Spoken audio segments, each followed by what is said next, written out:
The night was heavier than usual in the small town of Blackwood. Clouds hung low, swallowing the pale moonlight that tried to escape the heavens. In a crooked, forgotten corner of the town stood a house no one dared to look at for more than a fleeting second.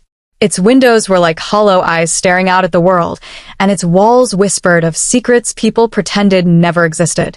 They called it the Hollowstead Manor, a place cursed by time and memory, and inside it lived whispers of a woman once known as the Conjurer.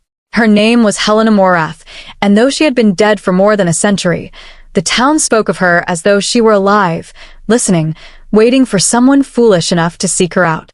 Evelyn Carter had never believed in such stories. She was 28, a researcher of folklore, her life consumed by strange tales and forgotten myths.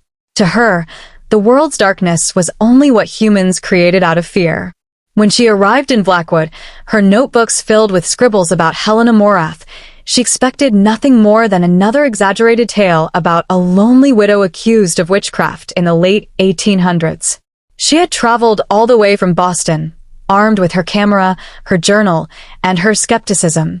But the moment she stepped foot in Blackwood, the air felt different, thicker, colder, as if something unseen pressed against her skin. The locals eyed her with suspicion. At the inn where she stayed, the old innkeeper, Mr. Fletcher, refused to meet her gaze when she asked about Hollowstead. "That place," he muttered, polishing a glass that had already been cleaned thrice, "isn't just haunted. It's hungry. You'd do best to leave it alone." Evelyn smiled politely, jotting down his words. But she noticed the way his hands trembled and the way his voice dropped lower when he whispered, "If you stir her name, she'll answer. And when she answers, you won't like the price." Ignoring the warnings, Evelyn walked the path to Hollowstead the next evening, her boots crunching against brittle leaves. The house loomed larger than she expected, its wooden frame twisted with age, ivy strangling its walls. The iron gate screeched open, though she hadn't touched it. She paused, her breath clouding in the air, but curiosity pulled her forward. She filmed everything: the cracked steps, the gnarled door, the strange symbols etched faintly into the wood, symbols she would later learn were not made by human hands. Inside, the air smelled of damp earth and rot. Dust clung to the air, swirling in her flashlight's beam like restless spirits. Every floorboard moaned under her weight. She set up her camera in the grand hall, its ceiling shadowed with cobwebs, its chandelier long fallen and shattered across the floor. She whispered her introduction to the camera.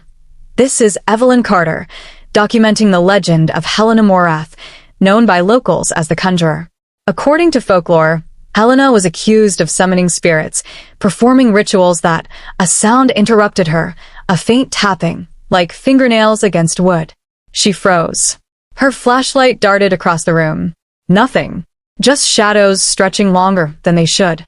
She shook her head, forcing a laugh. "Old houses," she muttered into the recorder. But then she heard it again, tap, tap, tap from the far end of the hall.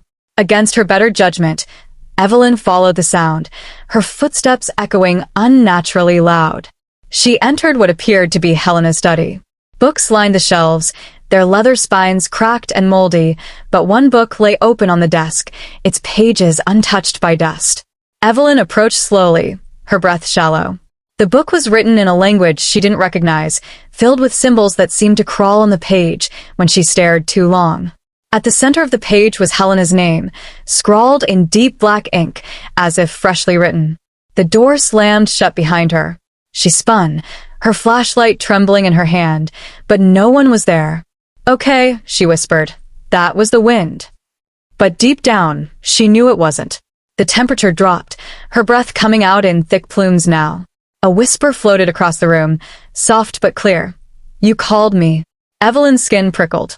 She turned the flashlight toward the sound, and for a split second, she saw her. A woman in a tattered black gown, her hair wild, her eyes hollow pits of darkness. Evelyn stumbled backward, colliding with the desk, knocking the book shut. And in that moment, Helena Morrath vanished. The rest of the night blurred into terror. Evelyn's equipment malfunctioned, her batteries drained instantly, her camera recorded only static filled with faint cries and laughter. Doors creaked open by themselves, shadows moved without source, and the whispering never stopped. It came from the walls, the floor, even her own breath.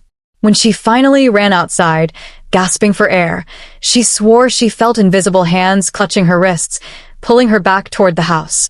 She tore free, sprinting down the path until Hollowstead was a black silhouette in the distance.